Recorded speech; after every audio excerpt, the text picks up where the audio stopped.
சென்னைக்குள்ளார இப்ப மழை வெள்ளம் வந்துச்சு. அடுத்த 2 மாவட்டங்கள்லயும் மழை வெள்ளம் வந்துச்சு. இதுக்கு உண்டான நிதிய மத்திய அரசுகிட்டேருந்து கேட்குறாங்க. அவங்க வரி பணத்திலேருந்து மட்டும் குடுக்க மாட்டாங்க. அவங்க உலக வங்கியிலேருந்து அவங்க வாங்குன கடன் தொகை, இல்ல வெளியிலேருந்து பணம் வாங்குனதுலேருந்து எடுத்து குடுப்பாங்க. ஏன்னாக்க, பிற மாநிலங்களும் இருக்கு. தமிழ்நாடு மட்டும் கிடையாது. பிற மாநிலங்கள் இருக்கு. 140 கோடி மக்கள். எத்தனை குடும்பங்கள் இருக்காங்க? எத்தனை மாநிலங்கள்? இப்போ அத்தன பேத்துக்கும் நிதி உதவி குடுக்கணும். தமிழ்நாட்டுக்கு மட்டுமே அவங்க செய்றதுக்கு அவங்களோட வேலை கிடையாது. மற்ற மாநிலங்களுக்கும், மற்ற மாநிலங்களோட வளர்ச்சிக்கும் அவங்க வந்து வேலை செய்யணும்.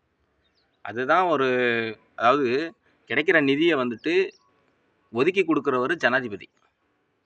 ஜனாதிபதி குடுக்கக்கூடிய தொகை இந்த மாநிலங்களுக்கு இவ்வளவு குடுங்க, இவ்வளவு ஒதுக்குங்க அப்படின்னு சொல்லி பண்ணும்போது, அதை செயல்படுத்தக்கூடிய செயல் தலைவர் தான் பிரதமர்.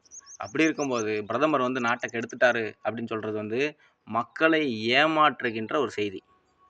மக்களை ஏமாத்துற செய்திய நம்ப வேண்டாம். ஒரு ஜனாதிபதி குடுக்குறாங்கன்னாக்கா, ஜனாதிபதி கிட்ட கேட்கணும்.